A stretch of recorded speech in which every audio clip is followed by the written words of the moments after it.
Imagine getting paid just for sharing your thoughts on products and services you use every day. With Survey Junkie, it's that simple. Click on the link in the video description to discover how you can start earning today by taking surveys. Shark Tank star Kevin O'Leary has revealed his pick for Donald Trump's vice president, as suspense builds over who will join him on the 2024 ticket.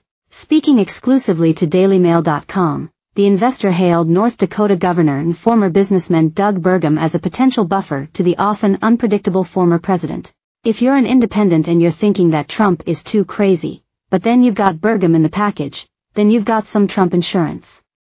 That's the way I think they're going to sell it, he said. Burgum, 67, recently emerged as one of a handful of leading contenders for the role as the former president's running mate in the election later this year.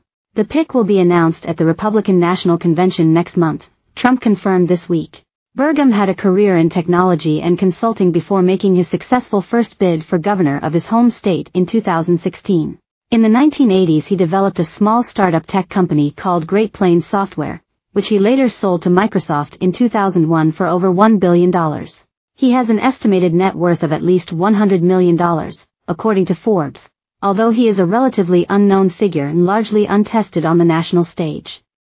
He launched a presidential campaign in 2024 which received little attention. Burgum may be a dark horse as a pick for Trump's running mate, but he has incredible executional skills because he came from business in the state of North Dakota, said O'Leary. He's so steady and so straight with a real track record. So you get the bombastic Trump and then you get the Burgum Trump insurance. A little yin and a little yang. If he were to choose Burgum as his running mate, O'Leary suggested it would be the first time that the vice president is being advertised as someone who is going to implement policy. Usually nobody cares about the vice president in terms of how it affects policy, he added.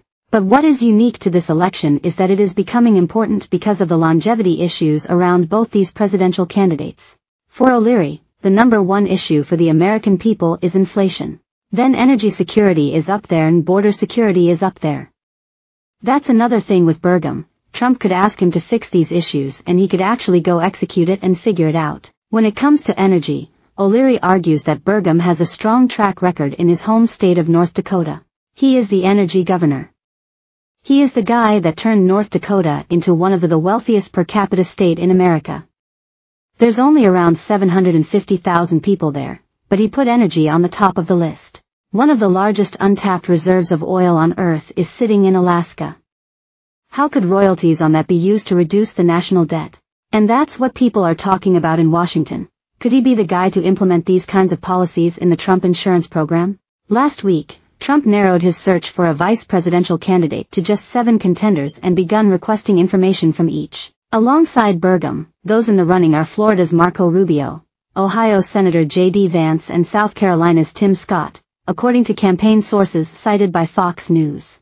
Florida Representative Byron Donalds, New York Representative Elise Stefanik, and Trump's 2016 rival turned cabinet member Ben Carson were also said to be on the list, a set of 7 who will vet it after they fill out the forms, 2 others said. The paperwork sent to each reportedly varies, one of the sources said, as reps for each of the rumored candidates did not respond to requests for comment. Aides, meanwhile, have cautioned that Trump's list is not concrete and ever-evolving, and that, at the end of the day, the decision will ultimately be up to him. Anyone claiming to know who or when President Trump will choose his VP is lying, Trump campaign spokesperson Brian Hughes said in a statement. He quickly added, unless the person is named Donald J. Trump.